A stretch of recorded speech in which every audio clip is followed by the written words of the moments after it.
E essa promete ser uma semana decisiva para o Bitcoin, é disso que eu vou falar nesse vídeo. Vou atualizar a análise gráfica do Bitcoin, vou comentar sobre os eventos macroeconômicos que podem impactar diretamente o Bitcoin e as criptomoedas e talvez até mudar a direção do mercado. E também vou estar atualizando a análise de sentimento e falar de algumas criptomoedas em que eu estou vendo possíveis oportunidades de trading. Então bora lá, mas antes de continuar, galera, não deixem de se inscrever aqui no canal Criptográfico para receber as notificações, ativem o sininho, deixem o like para dar aquela força e não deixem de seguir também o nosso canal no Telegram, porque lá as novidades costumam chegar de forma mais rápida, beleza? Bem, pessoal, então vamos aí falar da situação do Bitcoin, o que está acontecendo hoje, né? A gente está no final de semana, galera, o Bitcoin está aí paradinho, né? Não está fazendo grandes movimentos, tá? Daqui a pouco vamos fechar um candle do diário, mas o que chama a atenção é que ontem, no sábado, o Bitcoin chegou a subir em torno de 1,5%, né? Uma subida pequena, não é um movimento muito grande, um movimento que a gente olha e fala, nossa, o Bitcoin está subindo muito hoje. Não, né? É um movimentozinho bem modesto aí, mas que ele tem implicações para o mercado, tá? Como eu vinha dizendo aí na última sexta-feira, né? Quando eu fiz o último vídeo aqui no canal no YouTube, eu estava vendo ali um ponto decisivo para o Bitcoin, mas ele teria que romper, tá? Então eu deixei claro várias vezes, olha, gente, se o Bitcoin romper aquela região ali de aproximadamente 50.600 dólares para baixo, ele vai formar um topo duplo, ele pode ir lá nos 48.500. Mas tem um detalhe, ele precisa romper, tá? E ele não tá com cara de que vai romper nada disso por enquanto. Primeiro porque a gente estava entrando no final de semana, né? Geralmente no final de semana o mercado não costuma fazer nada de muito importante, nada de muito decisivo e não deu outra, tá? O Bitcoin ele continuou dentro daquele range ali que era o esperado, né? Bitcoin segue naquele range, para mim o range do Bitcoin, a faixa de preço em que ele tá andando e é difícil de ele sair agora, é a faixa entre 53 mil dólares e 50.600 dólares, tá? A gente vê que ele vai ali em cima, no 53, depois cai ali para a região dos 50.500, depois sobe de novo para 53 e fica nessa, tá? Ele tem essas zonas de suporte e resistência aí no curtíssimo prazo, então não tem muito o que fazer. Enquanto ele não romper para algum lado, romper os 53 para cima ou romper para baixo ali os 50.500, eu não espero muita coisa do Bitcoin, tá? E como eu disse, se ele romper, ele pode romper para os dois lados aqui. A verdade é essa. Ai, Tainan, você tá falando que pode subir, pode cair. Não, cara, é a verdade, tá? Temos que ver para onde ele vai romper. Se ele romper para cima aqui, ele iria ali nos 55.500. Se ele romper para baixo, iria nos 48.500, tá? Então, esses aí são os alvos para o Bitcoin se ele conseguir romper esse limite inferior, limite superior, tá? Do ponto de vista gráfico. E aqui temos que lembrar, eu estou falando do gráfico de 1 hora, tá? Então, estou falando do curtíssimo prazo, algo aí que poderia acontecer nos próximos dias. E a gente não pode esquecer de olhar o gráfico diário, galera. Nos últimos meses, aí, nas últimas semanas, o Bitcoin fez um pivô de alta aqui no gráfico diário. E esse pivô de alta foi rompido para cima, tá? E o alvo desse pivô de alta está ali na região dos 60 mil dólares. Embora o Bitcoin tenha aí ameaçado cair nos últimos dias, né? Como a gente viu, o Bitcoin fazendo alguns movimentos de queda em dias que o mercado americano estava performando bem, ele não descaracterizou esse possível movimento até os 60 mil dólares, tá? O pivô de alta no gráfico diário continua lá. Tainan, então é certeza que vai? Temos que lembrar que isso aqui é mercado de renda variável, o Bitcoin é investimento tarja preta, tá? Não é fácil, é impossível prever exatamente o que vai acontecer, mas o gráfico está dizendo que a probabilidade dele ir nos 60 mil dólares ainda está de pé, tá? Ainda é uma probabilidade alta, porque ele não descaracterizou o padrão que está passando essa projeção. Mas, galera, eu penso que nesta semana que a gente está iniciando agora, a coisa pode ficar bem volátil, não por causa do Bitcoin em si, mas por quem ele segue. O Bitcoin costuma seguir muito os mercados americanos, principalmente as bolsas, né, ativos de risco, ações dos Estados Unidos. E quando a gente olha aqui o S&P 500, que subiu muito nos últimos dias, ele pode ter mudanças drásticas nessa semana, dependendo de algumas informações importantes que vão ser divulgadas. E para a gente ver melhor isso daqui, a gente tem que ir para o calendário macroeconômico. O que eu vejo aqui é o seguinte: amanhã, segunda-feira, a gente já começa a semana com dados macroeconômicos. Essa semana, galera, tem muitos dados macroeconômicos e dados importantes, tá? Segunda-feira já começa com vendas de casas novas relativas ao mês de janeiro nos Estados Unidos, mas para mim não é o dado mais importante da semana, tá? Terça-feira a gente tem núcleo de pedidos de bens duráveis, confiança do consumidor dos Estados Unidos. Na quarta-feira, revisão do PIB trimestral dos Estados Unidos. E para mim, a cereja do bolo, o dia mais importante da semana é a quinta-feira, quando a gente vai ter divulgação do núcleo do índice de preços PCI, relativo ao mês de janeiro. Esse aqui, galera, é o dado de inflação que o Fed, o Banco Central dos Estados Unidos, mais olha para decidir se eles vão subir os juros ou cortar os juros ou manter os juros, tá? Mais importante do que o CPI que a gente teve algumas semanas atrás. Então, meus amigos, o mercado está ansioso para ver se vai ter alguma mudança, se essa inflação do PCI vai cair como o mercado está esperando, tá? O mercado está esperando que na base aí, anual ela caia de 2,9 para 2,8. Lembrando que para o Fed bater a meta dele de juros, né, de inflação, a inflação está sob controle para ele, isso aqui precisa estar igual ou abaixo de 2, tá? Então, está em 2,8 ainda, tá acima. E o mercado quer ver o seguinte, isso aqui vai cair de 2,9 para 2,8 ou isso vai se manter em 2,9 ou talvez até subir, tá? Porque o último dado do CPI que a gente teve, ele veio acima da expectativa. O dado acima da expectativa mostrou ali que a inflação ela caiu menos do que o mercado estava esperando nos últimos tempos. Inclusive, em janeiro ela deu uma acelerada, né? O que é nada bom porque indica que talvez o Fed não possa cortar juros, tá? Então, isso aí assustou um pouco os mercados nos últimos dias, mas o mercado quer ver agora esse dado de quinta-feira, porque é esse aqui que o Fed olha para tomar decisão, tá? Então, muito importante, a expectativa, a projeção do mercado é que vem um crescimento de 0,4 em janeiro, tá? Em dezembro foi 0,2. Se vier um número maior que 0,4, como por exemplo 0,5, 0,6, o mercado pode reagir muito mal, porque o mercado vai entender que realmente não vai ter corte de juros em março. O mercado pode especular que talvez nem em junho ocorra corte de juros, tá? Então, assim, é de extrema importância esse dado macroeconômico aqui, tá? A gente também vai ter pedidos iniciais do seguro-desemprego na quinta-feira. Na sexta-feira, PMI industrial de fevereiro, PMI industrial ISM de fevereiro também, tá? Mas o mais importante vai ser o dado que a gente vai ter aqui. Eu acho que é isso mesmo, tá certo.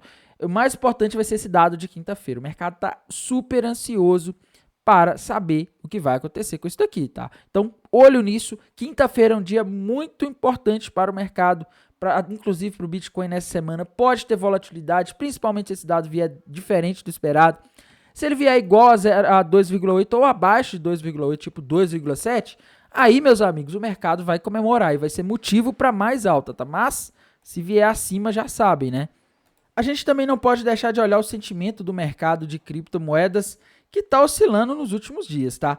A gente tem aqui agora sinais divergentes aqui no TRDR, né? A gente tem o long short ratio abaixo de 1, mostrando mais pessoas apostando na queda, enquanto a taxa de funding subiu rápido aí nesse final de semana, mostrando aí que talvez a pressão de pessoas apostando na alta esteja maior, tá? Então, são dados divergentes, mas o importante é que tudo isso acontece enquanto o Open Interest cai, ou seja, pessoas fechando posição ou tendo suas posições fechadas, tá? Então, isso aqui na minha visão não significa muita coisa, o importante é a gente estar atento aqui no long short ratio e na taxa de funding também, tá? Quando o Open Interest subir, tá? Por enquanto isso não aconteceu, eu acredito que amanhã, na segunda-feira, isso pode começar a acontecer durante a semana que a gente costuma ver o Open Interest fazendo subidas aí mais fortes, né? E aí o long short ratio vai para algum lado e aí o mercado decide para onde que ele vai. Geralmente as baleias vão estar jogando o mercado contra o que a maioria está apostando, tá? Então, essa é a situação que a análise de sentimento, por enquanto, não está dando sinais, mas lembrem-se, esses indicadores aqui do TRDR, eles mudam de um minuto para o outro, tá? Muito rapidamente as pessoas podem começar a abrir posições longas e as baleias, por exemplo, podem jogar o mercado para baixo para liquidar elas, tá? Ou o contrário, isso geralmente acontece de uma hora para outra, então a gente tem que estar sempre ligado nisso aqui. Não adianta eu falar que hoje está tranquilo, que hoje está parecendo que não tem direção, sendo que amanhã eu posso acordar com isso daqui explodindo, tá? Com isso daqui dando um sinal muito claro de que o mercado vai para algum lado. Então tem que estar sempre mantendo atualizado, por isso não deixem de acompanhar o canal no Telegram para ficarem aí por dentro das novidades, porque lá costuma chegar mais rápido. Aqui no canal do YouTube também eu mando na área de comunidades. E indo aqui para o mapa de calor da Highblock, galera, a gente vê aquela mesma situação que a gente já tinha nos últimos dias, tá? Inclusive parece estar reforçando, né? Quando a gente olha aqui os níveis de liquidez do Bitcoin, a gente vê bastante liquidez ali na região dos 53 até os 53 e abaixo da região ali dos 50, agora está aparecendo até um pouco mais abaixo, $50.300 tem bastante liquidez, tá? Geralmente quando o Bitcoin bate nesses pontos de liquidez, ele costuma voltar, tá? É como se fosse um limite superior, limite inferior, como se fosse um suporte e resistência mesmo, tá? Então, Se o Bitcoin fosse ali nos 53 mil, ele poderia pegar aquela liquidez e voltar aqui para os 50.500. E se ele fosse ali para os 50.500 primeiro, essa poderia ser uma região de suporte, tá? Então o Bitcoin está preso nesse range, esse mapa de calor que só está confirmando isso. E galera, na minha visão, isso daqui é excelente, sabe para quem? Para as altcoins, é isso mesmo. Esse gráfico aqui é da dominância do Bitcoin, a gente vê que ela está caindo nos últimos dias, né? Caindo relativamente forte. E isso aqui é sinal de que o Bitcoin está perdendo força frente às altcoins. O capital está fluindo para as moedas de menor market cap, o que geralmente sinaliza que essas moedas tendem a se valorizar. Tá? E se a gente olhar aqui em termos de suporte e resistência, o ponto de suporte mais forte para esse gráfico aqui estaria no 51, agora está no 52,36. Então, teria mais espaço para cair.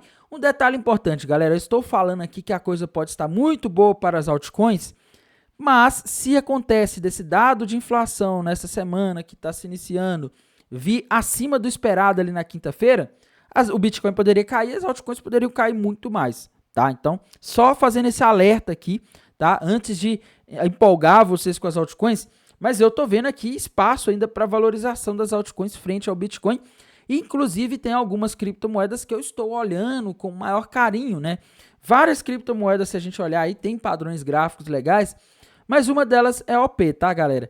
Eu tô vendo aqui no gráfico da OP, né, um possível triângulo ascendente, tá? E tá bem nítido aqui para mim, né? Consigo desenhar aqui o padrão. Olha isso daqui, tá? Um triângulo ascendente, que normalmente é um padrão de continuação da tendência de alta, tá? Se a gente fizer uma projeção para cima aqui desse triângulo ascendente, para ver até onde que ele projeta essa criptomoeda AOP, a gente vê alvo aqui para a OP, galera, lá na região de aproximadamente 8 dólares e 50 centavos, agora ela está 3,85, tá? Então, a gente está falando aqui o seguinte, se a OP romper para cima esse triângulo ascendente que ainda não aconteceu, tá? Não rompeu ainda, mas se romper, meus amigos, a gente teria alvo para ela ali acima de 8 dólares, tá? Então, rompendo os 4 dólares aqui, ela tem um potencial de valorização enorme, tá? Frente ao dólar. Então, tô achando legal esse gráfico aqui, viu? Tá me chamando a atenção.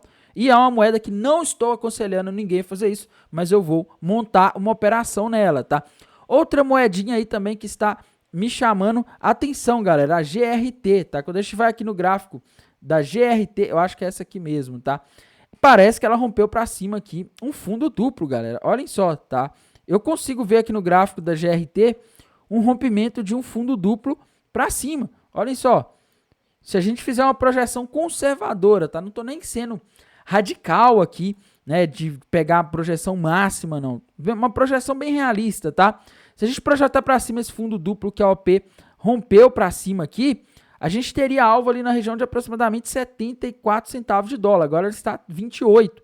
Tá? Então a gente está falando aqui que ela pode mais do que dobrar. E detalhe, a outra moeda que eu falei aí, no caso a OP, ela ainda não rompeu o triângulo ascendente, tá? No caso aqui da GRT, ela já rompeu. Eu acho que aqui fica interessante se ela cair um pouco, voltar ali para a região dos 23 centavos de dólar, fizer um pullback, e aí desse pullback ela pode, esse ponto pode, que era resistência vira suporte, pode ser um ponto bom para fazer uma operação, e aí ela pode aí mais que dobrar de valor, tá? Então, eu tô vendo aí sinais interessantes nessas duas moedas. É óbvio, galera, que com certeza tem outras moedas que vão fazer pump no mercado, mas não dá para acompanhar o mercado inteiro, né? A gente tem que olhar algumas aí que parecem mais interessantes e essas aqui são moedas aí que eu estou vendo aí potencial de subida, tá? No caso aqui da OP, a gente rompeu para cima o fundo duplo, aumentou o volume, né? Então, assim, tá bonito esse gráfico aqui, tá interessante, tá? E tem outras moedas, com certeza. A ADA Cardano, eu até quero ver aqui como é que tá a situação a bandeira de alta que ela rompeu, tá? Ela ainda tem a bandeira de alta, mas caiu nos últimos dias, mas ainda tem a bandeira de alta, não foi descaracterizado, o alvo da Cardano tá ali nos 85 centavos de dólar, tá? Eu acho que agora a gente só depende de uma coisa, esse dado de inflação que a gente vai ter, que vai ser divulgado nessa próxima quinta-feira. Dependendo de como ele vier, a gente pode ter a situação melhorando, né? O mercado pode ficar mais empolgado ainda e até começar a cogitar um corte de juros em março, ou ele pode desanimar de vez, tá? Então, vamos acompanhar, vamos esperar aí.